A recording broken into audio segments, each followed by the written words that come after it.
Members of the Rhode Island Energy Facilities Sightings Board, my name is David Bernetti, Sherman Farm Road, Harrisville, Rhode Island, and I am in opposition to the siting of the proposed Invenergy power plant in the town of Burrillville for the following reasons. Number one, noise issue. As stated by the town's hired consultant at the April 28, 2016 joint meeting of the town of Burrillville Planning Board and Zoning Board, this type of plant is uniquely susceptible to making a lot of noise during startup and shutdown. Such startup and shutdown periods at 5 a.m. and 11 p.m. respectively could last from between 40 minutes and 2 hours. While such startup and shutdown periods may only occur once per week or so, they could also occur every day. With the current plant design, even while using the proposed low noise rotary valve assembly, the noise level would be in the range of 90 to 95 decibels, a sound level which is equivalent to being 50 feet away from a jackhammer, and according to a decibel comparison chart, is a level at which sustained exposure may result in hearing loss. Based on the experience of the consultant from work on other power plants with a similar design, it would be very difficult for Invenergy to meet the town's noise ordinance of a maximum of 43 decibels. While it has been proposed that such a noise level issue might be resolved by housing this portion of the plant in a building, that is not the current design. It has already been communicated by Invenergy that they oppose such an option due to cost. Number two, water issue. Based on the assessment by the Rhode Island Water Resources Board, on the scenario of using oil for fuel, the consumption of water would exceed the capacity of the water supply reported in the Pasco Utility District Water Supply System Management Plan. Looking at the pumping capacity of the Pasco Utility District in the aquifer, in the words of the Rhode Island Water Resources Board, this would limit economic development in Burrillville because there would be no more available water without compromising flow in streams which rely on the same aquifer for base flow. Land protection issue. The proposed site for the Invenergy power plant has been identified as one of the 9 resource protection areas by the Rhode Island Resource Protection Project, which was initiated by the U.S. Environmental Protection Agency as part of a New England-wide effort to identify the region's most critical land conservation priorities. This area, identified as the Moosup River Western Blackstone Resource Protection Area, encompassing the Clear River watershed, is one of the state's most important natural resources. This area should be protected for its biodiversity, not compromised for a power plant, and put at risk for ultimate destruction should there be a major spill, either during the construction period or any period during operation of the proposed plant.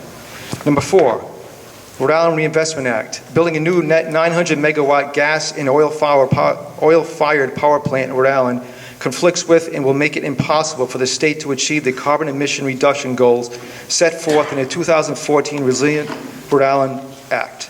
Given the long life of generating plants and the $700 million cost of this project, Rhode Island will be locked into a fossil fuel future if this plant were to be built, just as the world is shifting rapidly away from fossil fuels.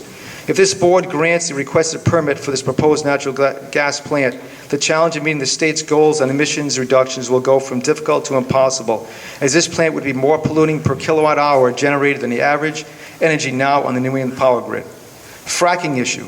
I believe that just about everyone is now aware of the process of hydraulic fracturing or fracking for release of natural gas from shale rocks from deep wells.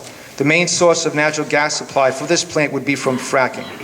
Up to 600 chemicals are used in the fracking fluid, including known carcinogens, most of which are not disclosed by the fracking industry. The math: 500,000 active wells in the U.S.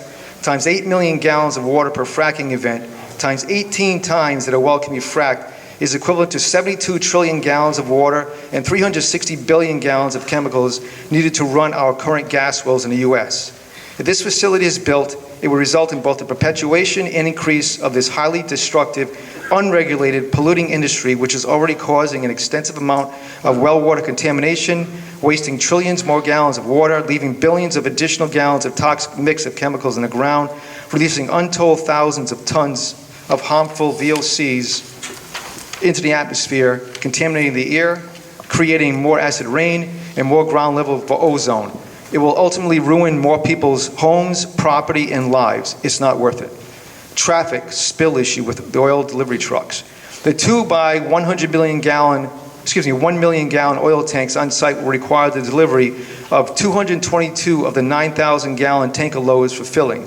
What are the odds that a major spill will or won't occur, and what will be the impact of such an event? It was stated by the respective consultant that the trucking company will be responsible should there be a spill. Does the town have knowledge of the extent of preparedness of the truck company for such a spill?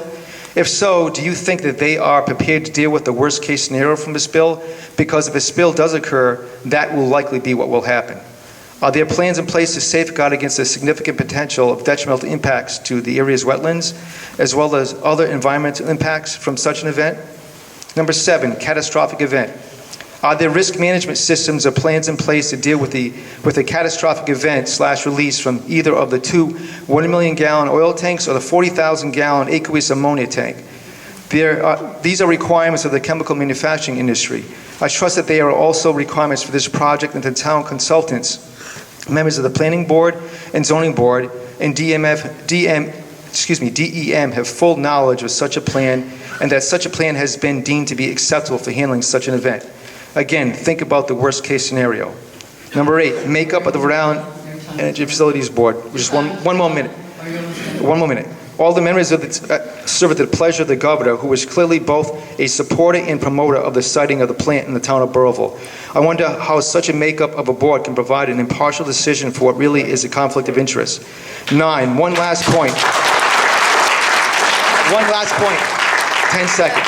I have worked in the town of Coventry, Rhode Island for the past 30-plus years.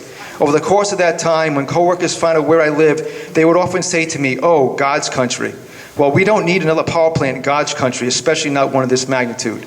Thank you for the opportunity to provide you with my comments on this critical issue for the town of Burrillville and the state of Rhode Island.